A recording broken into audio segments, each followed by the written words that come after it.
thank you so much, Preshita, for coming to my platform. Uh, to give you the audience a context, you have been my interior designer. So you have helped designing my house, which is my current house, first of all. And कैसे हो? How are you feeling? I'm feeling great. Thank you so much for inviting me for the podcast. And designing your house was one of my favorite projects. It was the first Scandinavian project that I've ever done. Okay, okay. So tell me something about what attracted you in this field. Honestly, I started with kitchens and baths. If you know, KBEX means Kitchen and Bath Explorer. Okay, I realized that these two spaces are the least spaces that have been attended to, and these are the spaces that we use the most. okay. Like, I realized that women spend 70% of their time in kitchens in their life, and 7 hours every day of their wakefulness is spent in kitchens. So I thought I could change a part of their life by making it better, and that's why I got into this field.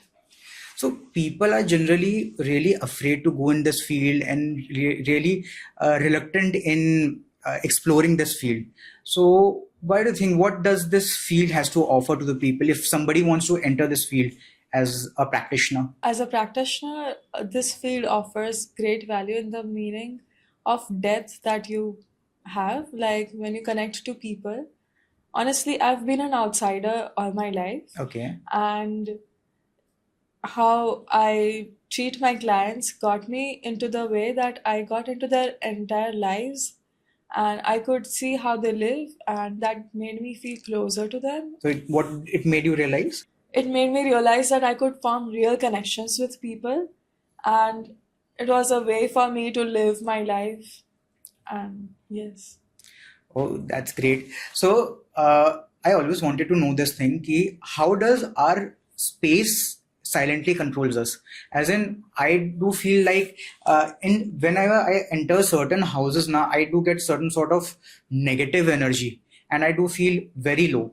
Whereas in certain houses, I feel really expansive. I feel happy. I feel like sitting there for some time.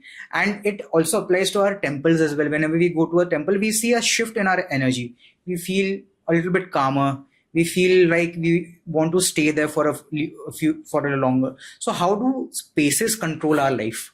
Design, architecture, spaces, they Yeah. control your life in a way. The color has its own mood. Every color has its own reaction. It has its own way of reflecting on you. Color psychology is real. When you're in like lighter spaces, you feel better.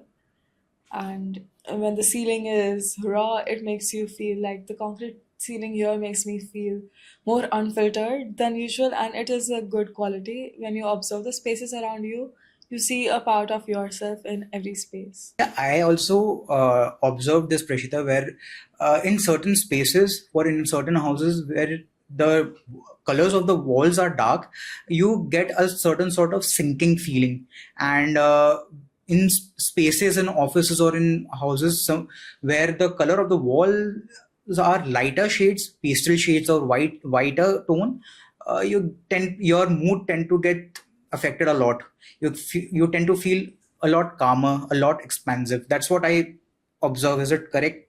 Yes. So darker ceiling, darker walls make you feel more confined. Okay. Lighter ceiling makes you feel more expanded. How our offices and homes are designed, do they impact our luck as well? Do they make us Impacts. feel lucky? Do they make us So when you're facing the north, you tend to be sharper at communication, okay? and yes, it does affect how you talk to your clients, how to talk to anyone. And it makes your, if you're a salesperson, it makes sure that your sales goes through. If you're sitting on the north side, if you're a creative person, your work gets better. And for every type of profession, there is a different side of you that has to be shown. When you're doing something analytical, there's a different direction that you should face. Okay. So Vastu does affect in the way that Oh, you are so you facing. believe in Vastu Shastra? I do believe in Vastu Shastra. I'm a person who has realized it that Vastu does affect us, and I do check it on daily basis. Sometimes I sit in a group of people in a party and check out my compass and see the Vastu graph, and it aligns perfectly the way if the party is going good, it does have the right qualities, and it goes from all sorts of social setting, from work to working all day or to working out to parties. Everything has its own Vastu. That's great because why did I ask you this question? Because my parents, my grandparents all believe in Vastu Shastra, not that deeply that each and every inch of the house has to be planned as per Vastu, but they do believe that certain things like the main entrance of the house or the kitchen area or the mandir area needs to be as per the Vastu. So for the clarity of the audience, can you explain in a very simple term what is Vastu Shastra and why do you apply? Why do even modern interior designers try to apply Vastu while designing the house? It's ancient technology. It's smart to use Vastu than not use it. It's always a plus point that it adds value to the space. When the mandir is in northeast direction, it does bring in peace and prosperity. When the mandir and when the kitchen is in the south direction where it's safe, west direction, then it brings the right qualities in the kitchen. It makes the storage in the right space, does make it the space better. Even Vastu corrections like adding a red mat in your washroom can have an impact on your mental health, and it can make you feel better. Okay, so if suppose somebody is not rebuilding their house or somebody is not renovating their house from the scratch, still can they make certain changes in the houses which probably can attract prosperity or which can make their living better or health better if they want to make the changes as per Vastu? So, according to me, this is very personal. There's like slow design and fast design.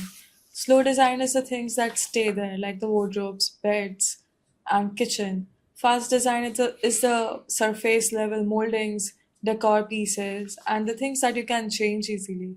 You can change the fast design and still get an improvement in the surface design, would impact your mental health and your peace, prosperity, stress, everything. That's interesting. So you're saying that if we apply certain methodologies of Vastu or make certain changes in our homes or offices as per Vastu, we can even attract prosperity or we can even attract success. Do you? Definitely, the prosperity, Lakshmi goddess, and everyone has their own Or energies, and we must align with these energies. I do believe in astrology as well. So, yes, crystals, healing, aura definitely has a reality aspect to it. that's great. So can you give me a few tips ki how can we augment our house to Something a, very easy in like 5 seconds. Every time you go to the washroom, just close the lid after yourself, and it will. It's a way to discard everything, right? Like all the energy flow goes from there. Hmm.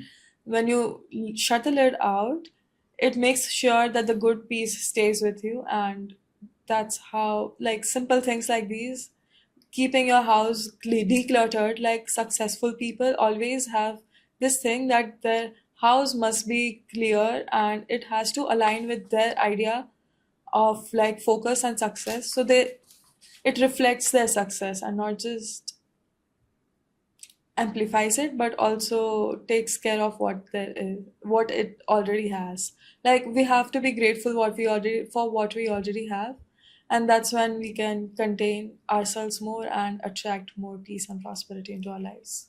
Okay, that's fair. But contrary to this question, do you think that a badly designed home or a home which doesn't conform to any part of Vastu can also attract problems or I would say, yeah, that can attract Definitely, problems in life? definitely. There have been a lot of case studies on Vastu that have shown that the murders happen if the Vastu is not in the right place. Oh my It God. makes you very vulnerable in a way. And Seriously? yes, So that's the extreme, really yes, extreme part. I'm telling you the extreme part. So Yeah. it's very right thing to say that when you do the right vastu, the compound effect of doing the right vastu is in your daily life, and for 15 years if you are in the same house, it can make your life way better. Can you name a few things which separate a probably mediocre person, or I would say no, I would not frame it like that. I would say which separates from successful people from ultra successful people, or their how do they design their spaces around them? It's the layout. They spend the most on layout. Okay. It's not the materials that they use. It's not the it's not about the materials or the design or aesthetics of it. They spend the most on the layout of the design, how the design flows. The flow of the design has to Okay. be very real to the way that they live in their house, in a way that it has to be seamless. Otherwise, I think design has to be the materials has to blend with each other well, and it should. The most premium houses I've seen are the ones that are the most designed, and they've resolved all the issues that are in the design in a way that it stays clean. I have visited the houses of some very ultra rich people. So what I have noticed is that the space is very open. It feels very expansive. It feels like you have a lot of area and it's not filled with things. Generally, we have a habit in our Indian homes that we tend to fill in spaces a lot, whether with furniture or whether with our household items. But in houses of ultra rich, where I have noticed is that they tend to keep the spaces very open and they don't fill in the spaces. They keep every sort of furniture very well defined. So, is there a psychology behind it, or Yes, is there a very general trend amongst the interior designers? zoning is very important Okay, when you separate areas and still keep the openness. It brings in connections. When you're sitting in the dining and someone is in the living, you can see each other, and there's still different distinction of the space. Both space feel different, yet they're connected. so I am a uh, I do follow spirituality in my life. I am into spirituality, not full time, of course, like some people are, but I do follow it, and I like a peaceful environment. So, what do interior designers do to make sure that the entire environment of your house is very peaceful rather than being a little bit loud? Minimalism is one. Another trend that is about minimalism and peacefulness is Japandi, the Zen culture of living, where Okay, it's more spiritual. You tend to realize that the design elements used in the Japandi are very reflective of a life that is easier to live, a okay, calmer that's great. space. Okay. Yes, So, as in, it's quite different from the culture, from the designing that is done in the Indian homes. they do Is it overlap. okay? Recently, I did a Japandi house, and it was all about the overlapping of Indian people living in a Japandi space. Okay, So the layout and everything is Indian, and okay, the aesthetics of it are Japandi. So the way you live is very Indian, but the way you comprehend the space is very Japandi. It's minimal. It's Japandi itself is a mix of Scandinavian and Japanese culture. okay, So it brings a lot of different cultures in one place, and I feel like openness brings together a lot of cultures, and it makes sure the spirituality, the one worldness, is there. okay. So, contrary to that, do you think that a space can make you anxious and angry if it's not designed properly? Yes, sometimes if we are a little OCD, even a little 1 of difference of the alignment makes you feel something, but it shows, and you know how mind is a reflection of your surroundings, and your surroundings is a reflection of your mind. Okay, So, yes, the surroundings shape us in a way that if we try to see it through a better lens, it can change our whole mood. But yes, there are some spaces that make you feel, congested, or make you feel like you need more space to breathe. But we can always recorrect our steps and take it towards like greenness, add some flowers, add some green elements to it, and or just adding a simple frame would make the space look better. Like all the clues are in the surrounding itself. The idea of a space should be to have geometry in the silence of the space. When you're silent, the space should speak for itself, and that's what I feel. No, but that part is like what we are doing to improve our lives. But how does our space add on to that? For example, let's take example of my room. So for suppose if I am entering my room daily after having a terrible day. Okay, a terrible. I have suppose I have a terrible day at my work, and now I'm at my home, and I want peace and calm, and I don't want to feel angry or agitated after reaching my home or after entering my room. So how can I uh, feel instant calm just after entering my room? So maybe a blue painting you could have there in your room, or something water which could calm you, which would instantly calm you the way you said it. So just having a painting, or do you have the Anchors design in is your way that room, way, huh? yes. As an interior designer, I would say there has to be anchors in your spaces. Like if you're into your podcast and you're trying to like grow it, then you should have not just a visual board, but also the name of the podcast right in front of you. So every time your mind drifts, you find an anchor, and that's where all your thoughts come alive again. A anchor where you feel good about yourself. Okay. And does that apply to the office spaces as well? Because, of course, there has to be a difference between how a house is designed and how an office space is designed. So, of course, in office space, we have to be a little bit agile, or we have to make certain decisions. So, the environment has to conform to that stressful environment. So the stressful behavior of the people. So how to make it a little bit more conducive to human health, or mental health? So I've designed a 2000 square feet office, and it's all about human health, Yeah. openness, Okay. and I've every painting I've put, the every wall I've put, there has been like Vastu on my mind. From the very first place, I'll tell you, I started with the bathrooms and kitchen part of the space, Okay. So and you start the design from the bathroom and bathroom kitchen, area, yes, bathroom kitchen. definitely. For In case even of architecture, offices. In case of in offices. every space, Okay. yes.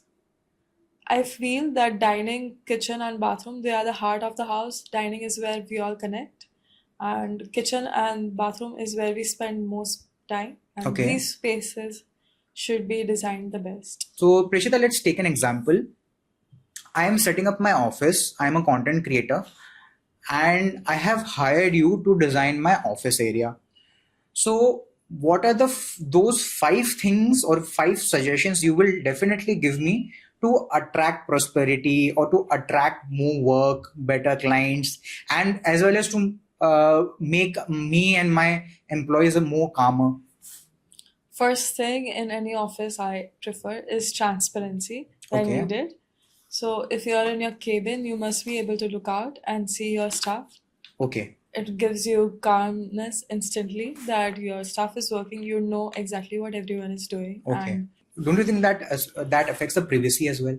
that honestly makes us more productive when we know that someone is watching. Like, even when you put a camera in front of you and you're working, you tend to be more attentive to your work, to everything, and you're more aware. The next would be to make sure that every space in your office has a design intent, right? Like the flooring that I've done has something which is playful. If the office is very strict, monotonous IT, then I would make something very playful so that the employees always feel connected to the creative side of their brain. And for something like content creation, I would give you a lot of aesthetic spaces at the same time, a space where everything feels comes together, like a central space, like an atrium in the office itself, like maybe a courtyard, an open space. maybe a balcony that functions well for everyone. It could be used for everything, not just like um, yes, no, it could be have multifunctional spaces. Like one space could transform into multi spaces, so you could get a lot more out of your space Okay. rather than just like four walls. You could get like 16 walls. You could amplify Okay. and multiply the corners in your space, use every wall, and have a lot of intent in it so that your content creation goes well every day. And it should be flexible in a way that you could move spaces around, multifunctional. You could change the entire layout of the office. Office. Yeah. Yes, if you want to create something bigger, and you can space it out according to your needs at different times. So yes, moving furniture would be a good ideal for a content creation space. A lot of walls with aesthetics, some partitions that can be moved around to create different spaces, Okay. ceilings that reflect the color creative side of you, vibes, and yes, paintings, Hmm. decor layer comes at the last, but the first thing is the layout of the space. Okay, that's great. I had one doubt in my mind. Uh, Before going for an hiring you was a my first experience of having an interior designer. But before that, me or my family members never emphasized on having paintings or wall murals before this interior work. So why do people focus on this wall murals or paintings while designing a house or office space? What do they symbolize, or why is it necessary to have a wall painting? Personally, I also have paintings in my room, Okay, which are according to Vastu. I've created paintings for my entire space okay, according to Vastu. So I'm looking for a love of my life, hmm, and I have a hummingbird painting in my okay, wall, which is purple and gold colored. okay, It always, whenever I feel down and I come to the room, I hmm, always know that I have an anchor. There's some future that I have that is okay, waiting for me.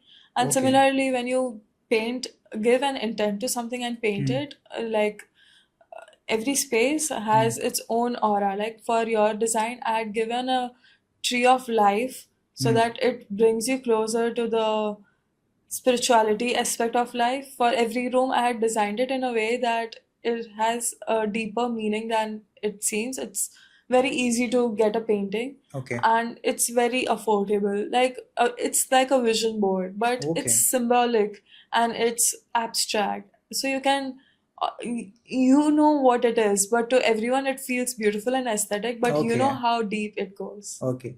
So you believe in law of attraction? Yes, I do. Okay.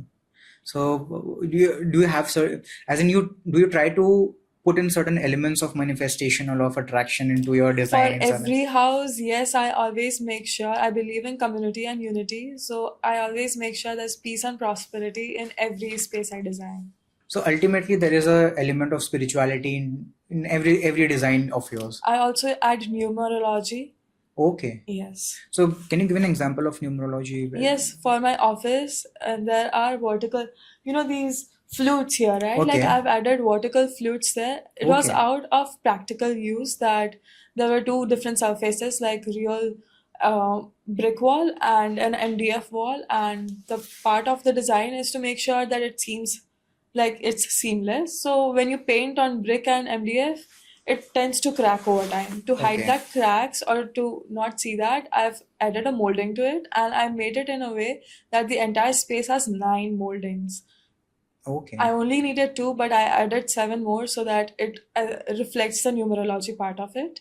Okay. And even the flooring, I've done it in 9 layers, and that's how, like, nine, I keep on repeating that number, and wherever needed, like if you see the murals in my house, they are all four Hmm. because we are four people in the house. And for different spaces, I've added different numbers, and it kind of brings us together in a way that every time you are in the dining space, there are 4 mirrors which are of four each. So it always, like, no one knows this. I do because I designed it, but to me, it anchors the depth every time I see it, and it manifests very quickly the dreams for everyone that I have. Yes. I wanted to ask that why do certain houses look so expensive but feel very uncomfortable when you are there? Because some houses are designed to look good, some Okay. houses are designed to feel good, Okay. and that's the difference.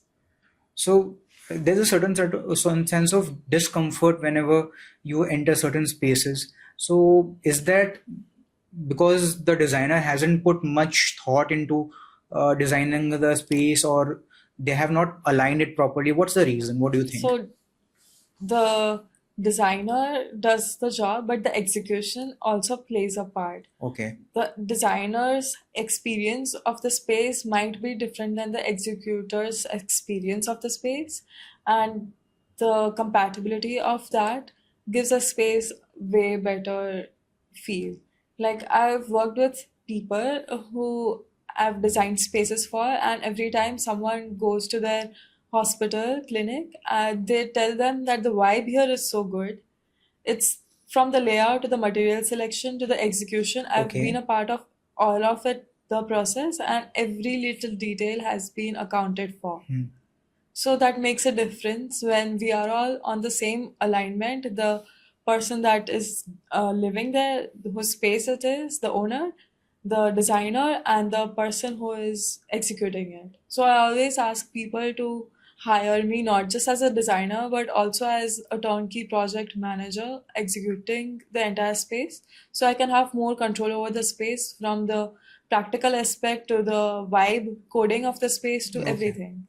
Okay, so following up to your question, what do you think that is the one mistake which makes your house look cheap? Using materials that don't reflect what they are. The honesty of material is very Okay. important to me. Like, if you are using stone, use stone, but don't use a laminate that looks like stone. If you're using laminate, you have so much of flexibility. You can use a million types of different laminates.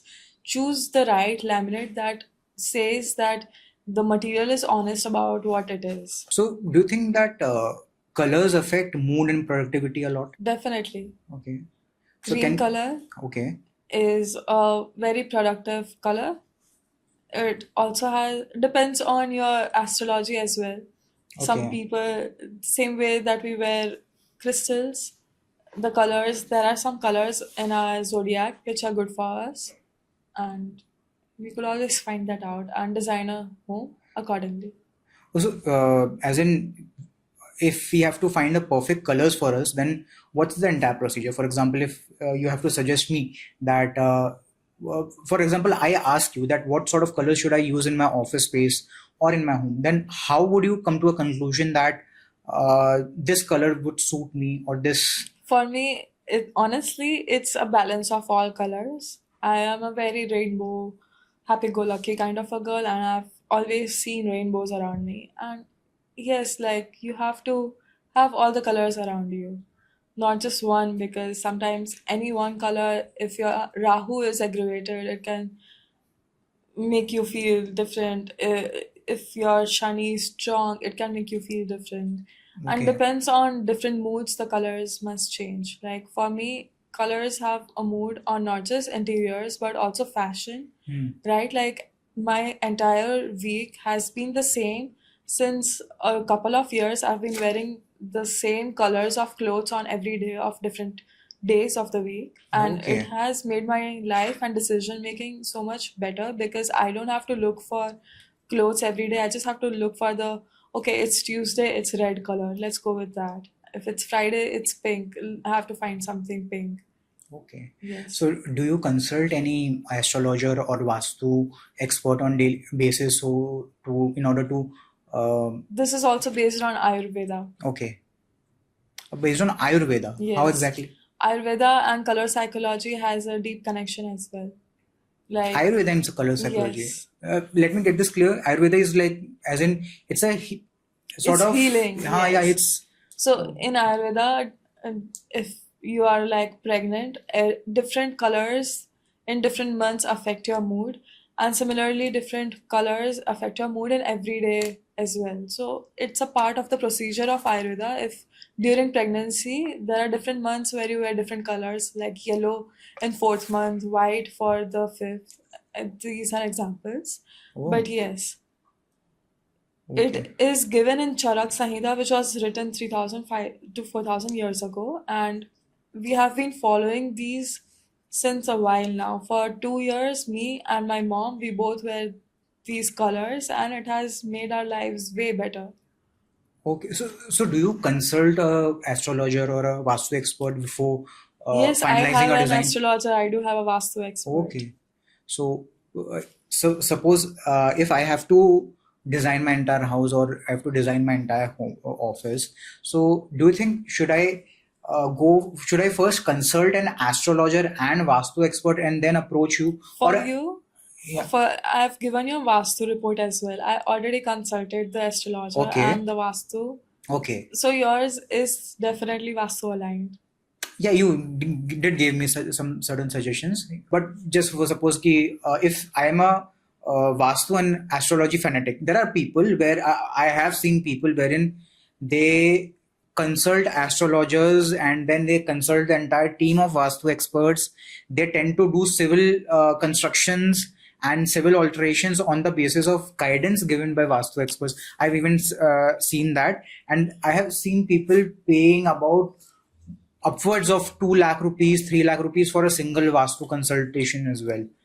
They And also, yeah, I have heard about that. yes, they also consult Vastu before purchasing a house Yeah, that too, to that is check the so, energy of the space. yeah. Even in real estate, when you buy a entire plot or property, they consult a Vastu expert to see if it aligns with them. What are those 3 or 4 Vastu mistakes people make on a very daily basis that probably lands them in a very bad place in life or they attract problems? First, keeping your house clean. This is not Vastu, this is basic common sense. Okay, But yes, keeping your house clean has a good effect on Vastu. The way the corners has to be dust free. Every corner has to let the energy flow.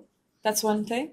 Second thing, which is important in Vastu, is the placement of the stove and the sink in the kitchen, and it has to be in the right space, yeah, or okay, it has to have a correction with it so that everyday utility has to be managed well according to Vastu. okay, Third would be the toilet seat. We must close the toilet seat after every use, okay. and that does affect in a big time. And fourth, the main important thing is the curtains of the space. We often realize very late that the curtains are in every space, Yeah. like every room has one entire wall which is covered with curtains. The right color on the curtains can affect your mood deeply. It has to be pastel, it has to be light. So, is there a trick to make the space feel more premium or look more premium? Lighting, yes. One trick, if I had to use to make any space feel more premium, is the lighting. It connects you emotionally to the space, it affects your mood instantly. So, if you use, like, you have three types of lighting in the house. If you use the 5K light, the space will not be looking good. It is meant to be clinical. The 5K to 6K light is clinical. Okay. But at the same time, if you use 3K light in the same house, it instantly feels richer, deeper, and more premium. We designed our house on the basis of a very basic criteria, which was minimalism. I didn't want it to feel cluttered and overtly filled with furniture, or it should come across as a cluttered house. So I also came across this trend recently of minimalism in designing the house. So do you think it's just a trend? It's a very fading trend, or it's a very meaningful trend, I would say. Minimalism What are your definitely thoughts about minimalism? Minimalism. minimalism definitely affects the way you design the space.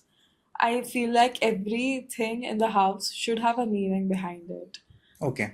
Everything, every decor item to every wall you put in an architecture space or the interior of the space has to have some intent and logic behind it, and it should fulfill a purpose. So if you design to declutter your space, eventually it will keep itself cleaner. What is that one thing that people do which ruin their interiors? As in, of course, interior designers try to give their best suggestions to the people, but there are certain things wherein people try to alter that as per their own expectations or as per their own beliefs. So what do you think is that one thing or a couple of things which people do which instantly ruin their interior?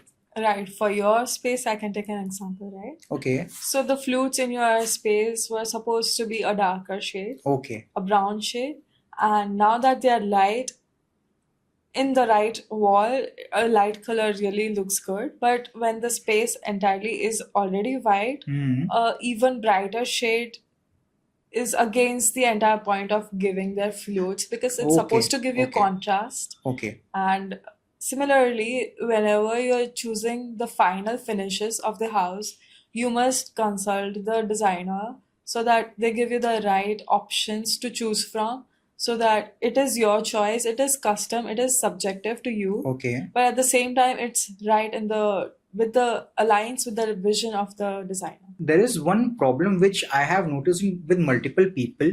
While I was designing my house in my society, there were many interiors going on simultaneously, and this was a very common problem. Nobody was satisfied with the end work of interiors. As in, they always had a problem कि भाई कुछ ना कुछ रह गया, that certain thing is left or the house feels incomplete. Why so? Do they don't listen to the interiors? Yes. Do you think that they don't properly listen to their interiors, or they should hold the hands of the interiors till the end, till the work is completed? The interior designers are willing to guide you through every step of the process. Okay. Yeah, So that's the truth. But just trying to understand that what's the, you must have also come across this problem that people don't feel like, yeah, it's not completed, as in the feeling of completion ki hua nahi abhi tak. Have you come across such cases, or they have they conveyed to you, or haven't they able to convey to you? So there are two types of projects. One Okay. is where we have a designer and a contractor. Yeah. The other is a turnkey project. In turnkey project, when I'm designing and doing the entire execution, I have a snag list that has to be completed. Even after the people move in, even after the client moves in, there has to be like some work getting done. It goes on for a while, and then it's ready. You know when the house is ready? Okay. Yes. Okay. And for contractors, it's different. Sometimes they want to just move to the next project. So they have to be freed accordingly, and you have to you have to rush a little. And I think that you should never rush the design process or the execution process. It's very important to make sure that the last person who is leaving the site, the karigar, feels like, yes, this is good, I'm happy with it. If the karigar is satisfied, then the designer is satisfied, that the client is satisfied. Extending to this point, I feel that people rush their interiors and their karigars just because they have set a muhurat date and they have to get it completed before then, anyhow. So this is a very common thing in our country, that people set up dates for their housewarming ceremonies, and then they try to rush the interiors and they try to rush the karigars to complete the work before time. So what do you think is an average duration that it should take for the designing process and the entire main execution process for a suppose 3 BHK flat? For a 3 BHK Yeah. premium flat, Yeah. I would say take at least 4 months and maybe 5, and let the work continue at its own pace. Then it will be finished very beautifully. I have a ready 3 BHK that has just been finished, and it is up to date with everything. Everything is perfect there. And the clients have still not moved in. They are ready with the interiors, but they have not rushed in. So the difference is the economic background, I guess. These people already have a house and they're busy living there, and they're not in a rush to move. And sometimes when we are excited too much about like a new space, we tend to rush it. In India, the Muhurats keep coming. Like Yeah.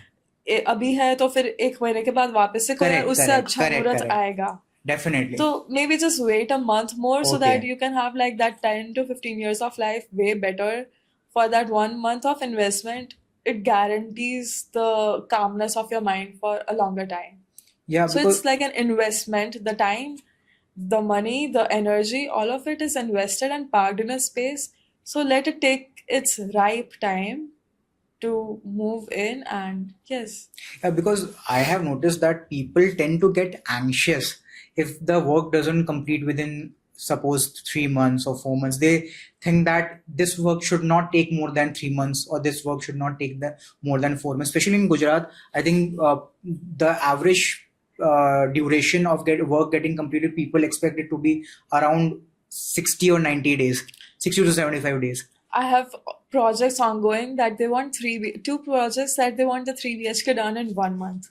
Yeah, Yes, it gets difficult when yeah, the clients have such high yeah, yeah. expectations. We take the project and we try to finish it. But at the same time, there are different ways to finish a project. If your design is good and done, fixed, and finalized, then we can speed up the execution process and get it done at a factory and then get it installed. That can save us a lot of time. If you are in a time Mm. constraint, you can always choose a custom built factory approach rather than having all the carriers at the site and getting it done. Okay. Okay, so coming to our next section, let's design an entire home right away. All Okay, right. na? So I have purchased my house. It's a 3 BHK house, approximately 1800 square feet super built up area, and 1100 or 1200 square feet carpet area. Now, I don't know anything about interiors. I don't know anything about lighting. I don't know anything about wall designs. I have seen certain videos online, but I have not been able to come up to a decision as in how should I design my house. So I have approached you. So, what are the steps in the interior designing, from designing the house till handing over the keys to the client? So I always ask, what profession are you in? What career are you in? So, suppose What are your goals let's do for this the exercise. space? Let's do this Yes. exercise. Suppose now I have approached you as my interior designer. So, what are the those few questions that you will ask me, or what's the first step? What's your background like? Where do you come from? So I was historically in Kolkata and I have shifted to Ahmedabad, and right now I've started my content creation journey, and I have my mother and my grandfather in my family, and right now I'm building my content creation business. And where do you see yourself in the next 5 to 10 years with this house? What are your goals with this house? Is it for a family? Yeah, no, see, there are three people in my family right now, and all the three are from different generations, and all of us love a peaceful, calm environment wherein things are not cluttered, things are pretty look organized, and we also like to have a premium feel as well, because this had been our goal in the past, that whenever we build our house, we will try to make it more premium, and we will like to decorate it, and at the same time we will like to make it aesthetically premium as well. So that was our goal with the house, and again for the next 10 years also I would like to mm, make it my house in a way that I would be as soon as I enter my house, I feel a very premium energy. I feel a very calm energy. Yes, as designers, we tend to design not just spaces, but the way you move in the house, Okay. what time you wake up, your first morning coffee, to the last thought you have before you sleep. Right? The entire house is designed for you to live in. So if you tell me more about what you are as a Okay. person, who you are, and that will give me more idea about how to understand you. Okay. So, for my future as well, I am building a business. Of course, I want to build a business around this content creation. And again, I would like to have better health, and I would like to have an environment which inspires me to grow in life, whether it's health wise or whether it's career wise. And my mother and my grandfather, they both are retired as of now, so they would like to have a very calm and soothing feeling in their homes. She's mostly in her bedroom area or the kitchen area, so that space has to be very utility based. So we are, as a family, we prefer utility based design, so there has to be a balance between both utility and aesthetic appeal? Designing for your mom and your grandparents, grandfather, and you, I love to understand the woman in the house first because she's the heart of the house. Yeah. She's gonna be there the most. She's Def- gonna be the one managing everything in the house. For her, I would request that you could get a dishwasher, you could get a robot cleaner, you could get a dryer so that all of the things that she has to do, everything can be automated. And we already have solutions for these which are pretty much available and they're very affordable, in fact. okay. So it saves you a couple of hours every day having such utilities. You save her time in a way, and she can spend that on herself, on in the balcony. She can spend the time in the living area. She can spend the time in her bedroom, and it would save a lot of space for her as well. Second thing I would do is designing for your grandfather who's gonna be at the house all the time. His space should be something that says meaning in the form of like spiritual guidance. And I would say not just like a tree of life, but also the colors of the walls has to be calming, some green and some warmth in the space, that he has to be comfortable all the time and he should feel more alive in the space.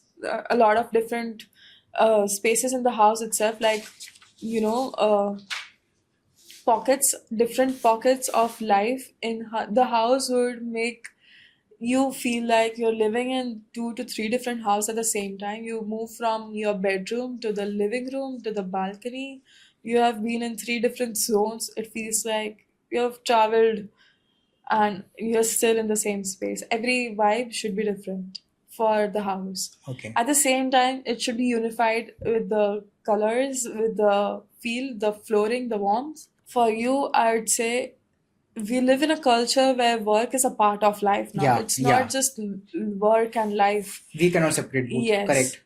So a home office is something which is practical. Okay. Every time you're in your house, you know that you can make some impact in your life and in your own house. When you are working more, you can spend on your house more. The people in different countries and developed countries do have a space, office space in every house, and that is meaningful.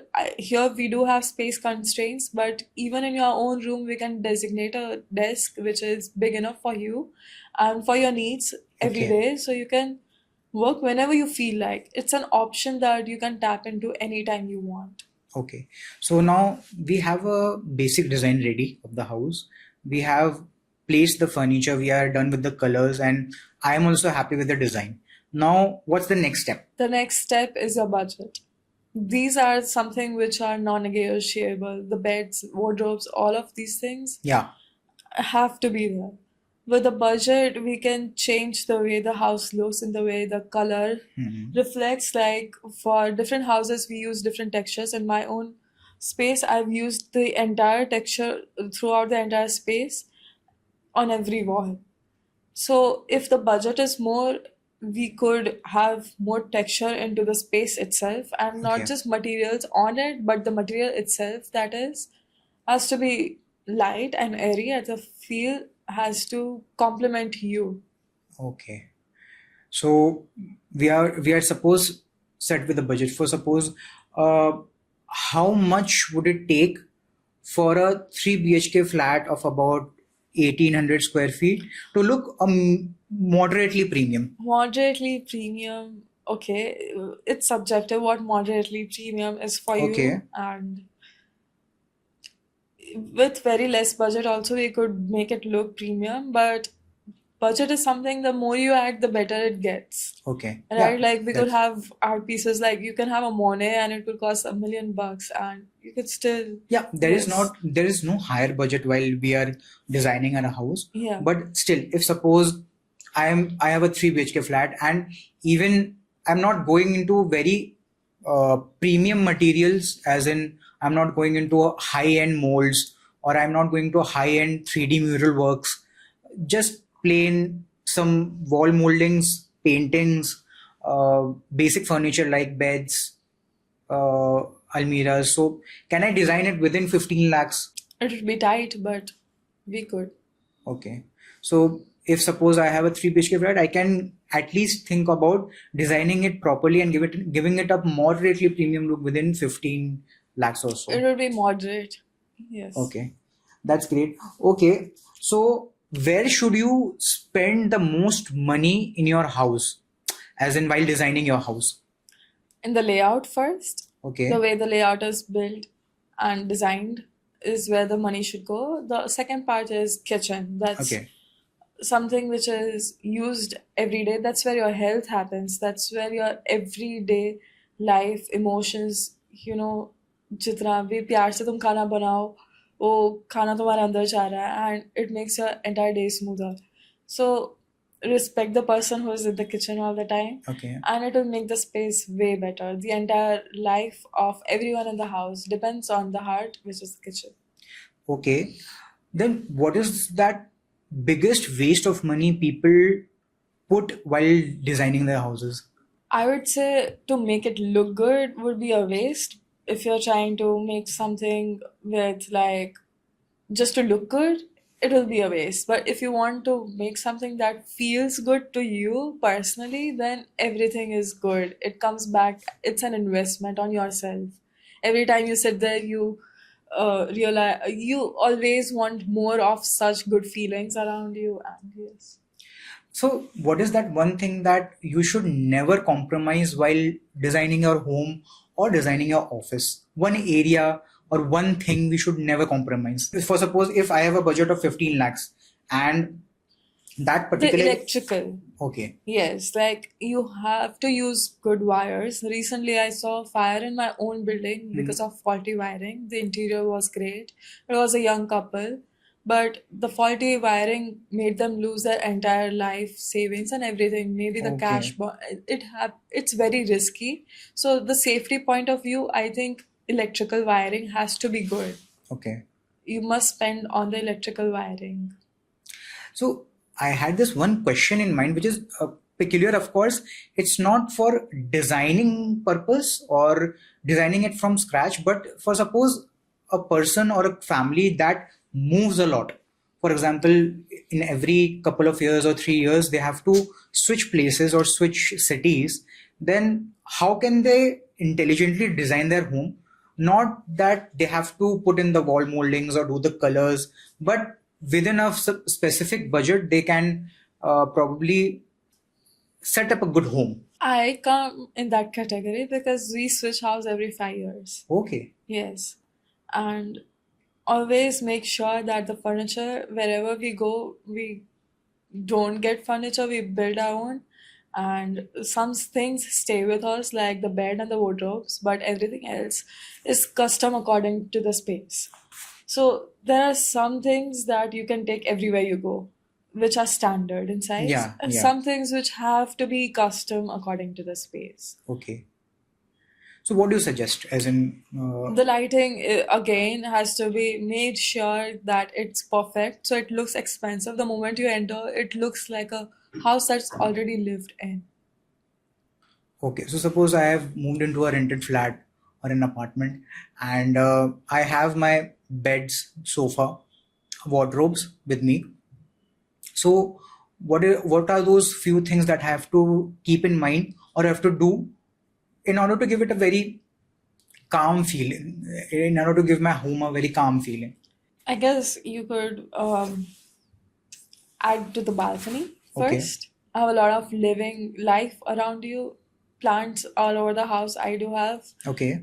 a lot of plants. It gives you the space, makes you feel your own instantly, let the nature come in.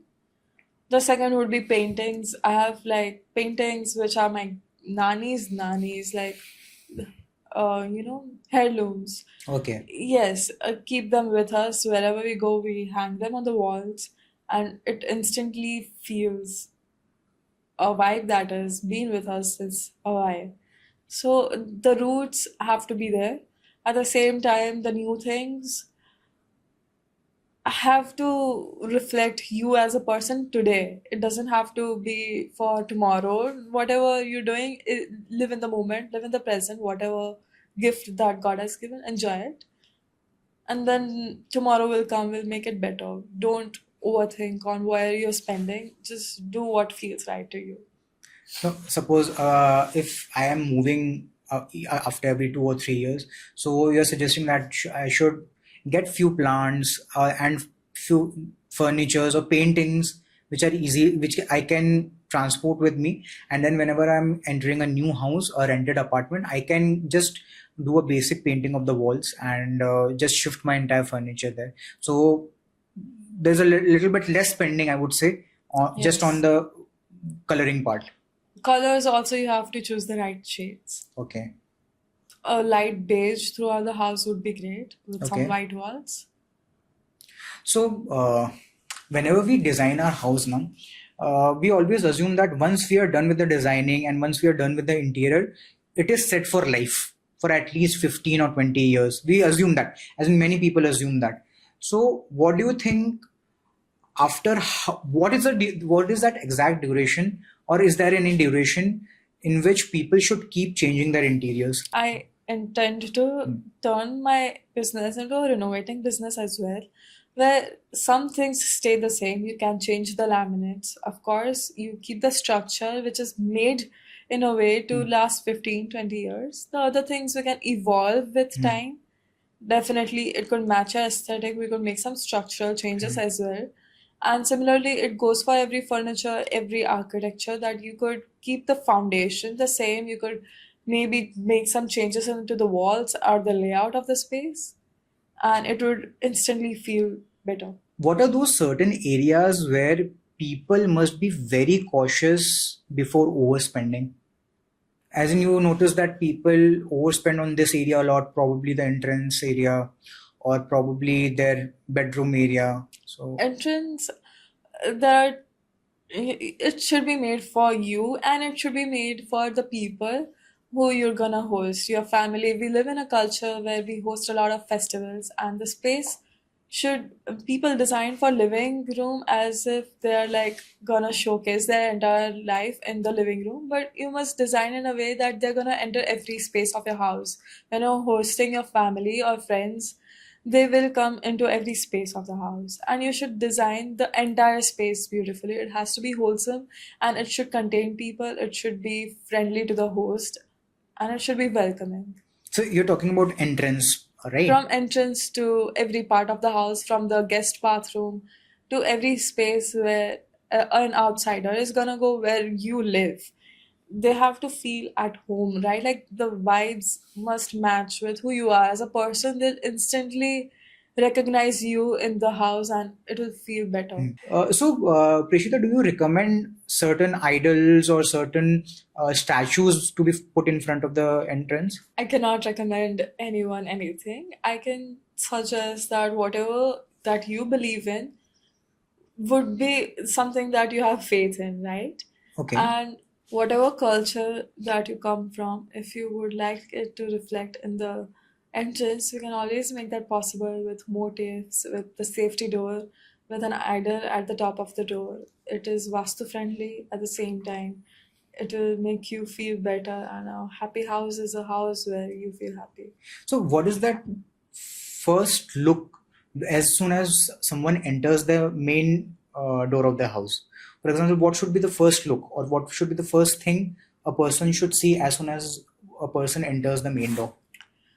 Um, if I had to make a dream main door, I would make it in a way that it is entirely fluid. So you cannot see the door. It almost feels concealed, but there's a door there. It feels like if you're invited here, it's definitely yours already.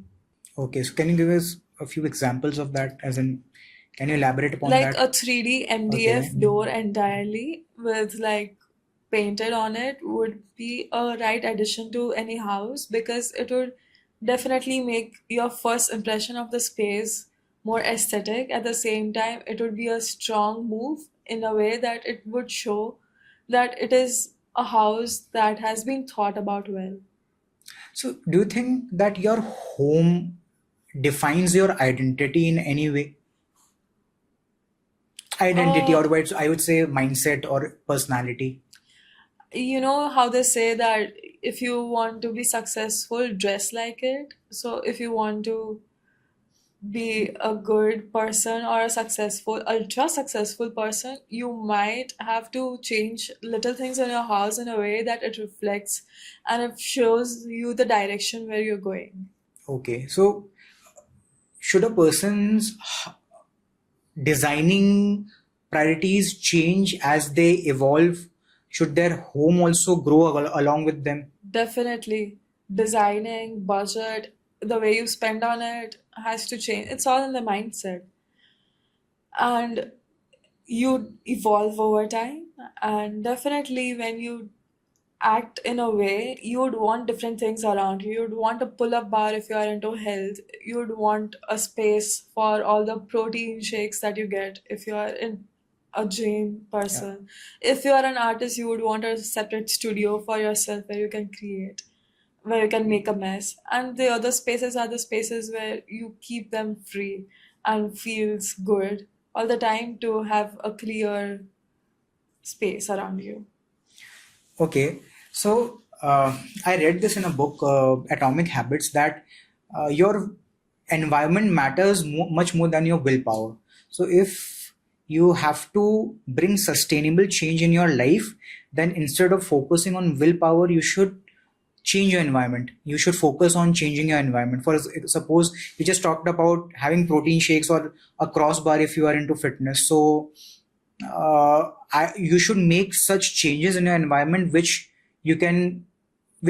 motivates you to follow that habit for life. So uh, okay, what is an example of a powerful home according to you, wherein you enter a space and you say, wow, it has a different kind of energy, or it feels powerful. So this happens when you're designing, before you're designing, when you're understanding the person and the requirements. If we highlight the openness in the space, like, we are always looking at the window outside and making sure that there's a lot of greenery outside. It makes you feel like there's some design taste that they have, which is natural and which comes in a way from all sides, not just within, but nature has to come within to have you express yourself beautifully. Like some spaces make you feel like minimal and spiritual. Some spaces make you feel more expressive, and that's because of the space that has been Okay. designed. Every house has its own personality, and if your personality is reflected in the house, anyone who comes in is, you know, looking at you and not just your house. Okay, so can you tell, just by looking at the design of the house or the room, that what can be the nature of that person, on what can be the behaviors of that person? For example, very dark colored walls can make a person look feel agitated and irritated all the time, or probably a very open house or very expansive house can make a person open minded. Definitely. The same person in different spaces acts different, right? Like Okay. our environment does affect us in ways. So yeah, like if you can afford it, get a penthouse at the top of the building and you'll always keep feeling better. It'll be a good investment as well. And yeah, but wherever you are, you can change your surroundings. Clean it is one thing, but the second thing is organizing it. The right things at the right space.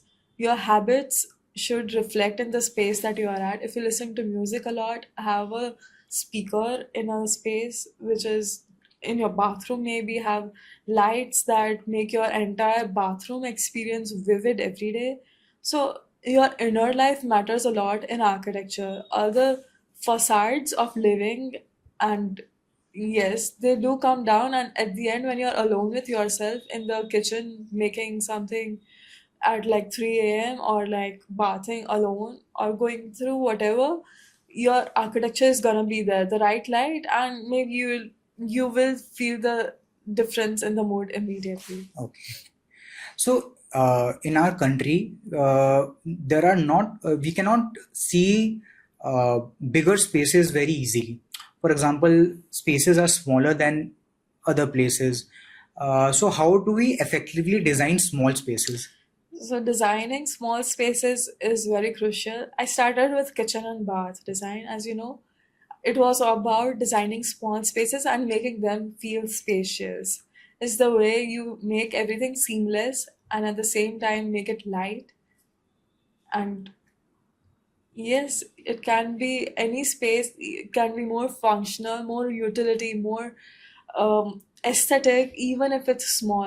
The little steps, every inch has to count, every has to count. Okay. And also fluidity in the space, making them curved in a small space ensures that you can move freely around in the space. So yeah, that matters. Okay, so coming to the final part of our podcast, so we have kept this rapid fire to keep the things more interesting. So I'll ask you very simple questions and you have to answer it in a single line. So the first question is one Vastu rule everyone should follow. Northeast direction for mandir. One Vastu rule people can ignore completely. Depends on the space. Okay, warm light or white light in the entire house. Warm light Why? makes the space feel emotionally connected to you.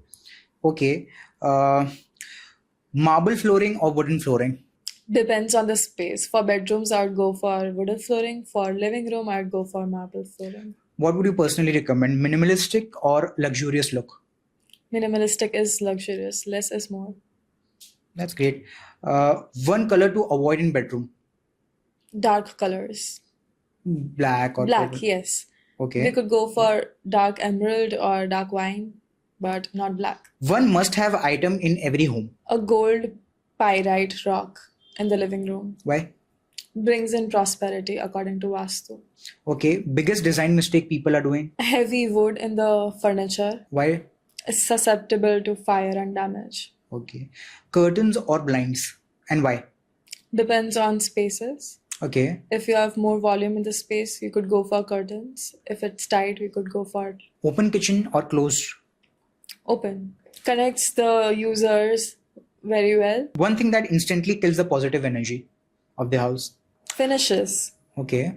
The right kind of finish and would make the house instantly feel elevated. Even if it's like a dark color, if it's like evenly done, it will make it look premium. Most overrated interior trend. I love every trend that comes in, stays for a while, but it always adds something to the practice. Most underrated design element. Mirrors. Okay.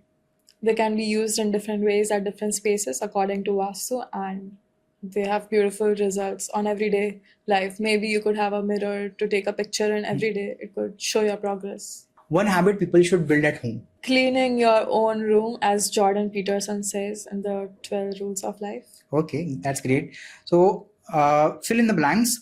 A perfect home is. Something that feels lived in and it feels like a great experience to live in. It has a lot of mood settings, is functional, multifunctional in fact. And every space of the room has its own personality. It defines every person that comes there and which changes according to your mood. Yes. Luxury homes today are more show off than soul. Agree or disagree? Definitely, there are a lot of luxury homes that are just too big so that it feels so hard for the person who's managing the entire house to even take care of every space and every corner. Making it feel clean all the time becomes a task. So, luxury home, even if they're designed well, a lot of space does come back because it takes a lot of time to manage it. More clutter is more confusion in life. Agree or disagree? Definitely. Your home reveals your mindset. Agree or disagree? Reflects who you are in every moment. How exactly?